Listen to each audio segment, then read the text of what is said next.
Una relación de la predicación de Aarón y Muloqui y sus compañeros entre los lamanitas. Comprende los capítulos 21 al 26 inclusive.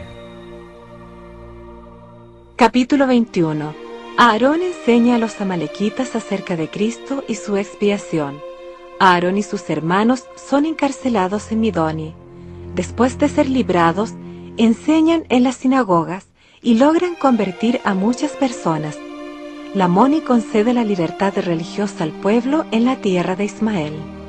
Ahora bien, cuando Amón y sus hermanos se separaron en las fronteras de la tierra de los lamanitas, he aquí que Aarón emprendió su viaje a la tierra que los lamanitas llamaban Jerusalén, nombre dado en memoria del país natal de sus padres, y se encontraba allá, en las fronteras de Mormón. Y los lamanitas, los amalequitas y el pueblo de Amulón habían edificado una gran ciudad que se llamaba Jerusalén. Ahora bien, los lamanitas eran de por sí bastante obstinados, mas los amalequitas y los amulonitas lo eran aún más. Por tanto, hicieron endurecer el corazón de los lamanitas para que aumentaran en la maldad y en sus abominaciones. Y sucedió que Aarón llegó a la ciudad de Jerusalén y primero empezó a predicar a los amalequitas. Y comenzó a predicarles en sus sinagogas, pues habían edificado sinagogas según la orden de los neores, porque muchos de los amalequitas y de los amulonitas pertenecían a la orden de los neores. Por tanto, al entrar Aarón en una de sus sinagogas para predicar a la gente, y mientras les estaba hablando, he aquí se levantó un amalequita y empezó a contender con él, diciendo: ¿Qué es eso que has testificado? ¿Has visto tú a un ángel? ¿Por qué a nosotros no se nos aparecen ángeles? He aquí, ¿no es esta gente tan buena como la tuya?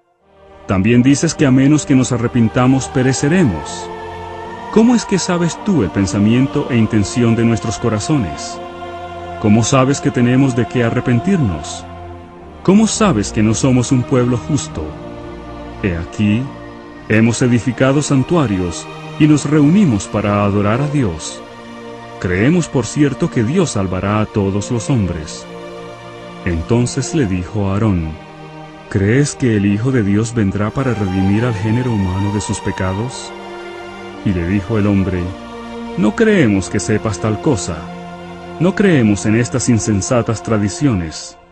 No creemos que tú sepas de cosas futuras, ni tampoco creemos que tus padres ni nuestros padres supieron concerniente a las cosas que hablaron de lo que está por venir. Y Aarón empezó a explicarles las escrituras concerniente a la venida de Cristo y también la resurrección de los muertos, y que no habría redención para la humanidad, salvo que fuese por la muerte y padecimientos de Cristo y la expiación de su sangre. Y aconteció que al empezar a explicarles estas cosas, se enojaron con él y empezaron a hacerle burla, y no quisieron escuchar las palabras que hablaba. Por tanto, cuando vio que no querían oír sus palabras, salió de la sinagoga y llegó a una aldea que se llamaba Anianti, y allí encontró a Muloqui, predicándoles la palabra, y también a Ama y sus hermanos, y contendieron con muchos sobre la palabra. Y aconteció que vieron que los del pueblo endurecían sus corazones. Por tanto, partieron y llegaron a la tierra de Midoni, y predicaron la palabra a muchos, y pocos creyeron en las palabras que enseñaban. Sin embargo, Aarón y cierto número de sus hermanos fueron aprehendidos y encarcelados, y los demás huyeron de la tierra de Midoni a las regiones inmediatas. Y los que fueron encarcelados padecieron muchas cosas, y fueron librados por la intervención de Lamoni y Amón, y fueron alimentados y vestidos. Y salieron otra vez para declarar la palabra, y así fueron librados de la cárcel por primera vez, y así habían padecido. E iban por donde quiera que los guiaba el Espíritu del Señor, predicando la palabra de Dios en toda sinagoga de los amalequitas, o en toda asamblea de los lamanitas, en donde los admitían. Y sucedió que el Señor empezó a bendecirlos de tal modo que llevaron a muchos al conocimiento de la verdad. Sí, convencieron a muchos de que habían pecado y de que las tradiciones de sus padres no eran correctas. Y aconteció que Amón y Lamoni volvieron de la tierra de Midonia a la tierra de Ismael, que era la tierra de su herencia.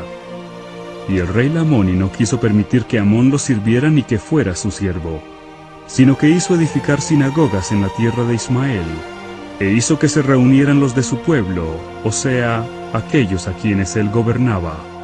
Y se regocijó en ellos y les enseñó muchas cosas, y también les declaró que eran un pueblo que se hallaba bajo la autoridad de él, y que eran un pueblo libre, que se hallaban libres de las opresiones del rey, su padre, porque su padre le había concedido que gobernara al pueblo que se hallaba en la tierra de Ismael y en toda la región circunvecina. Y también les declaró que gozarían de la libertad de adorar al Señor su Dios según sus deseos, en cualquier lugar en que estuvieran, si éste se encontraba en la tierra que estaba bajo la autoridad del rey Lamoni. Y Amón predicó al pueblo del rey Lamoni, y aconteció que les enseñó todas las cosas concernientes a la rectitud, y los exhortaba diariamente con toda diligencia, y ellos prestaban atención a su palabra, y eran celosos en guardar los mandamientos de Dios.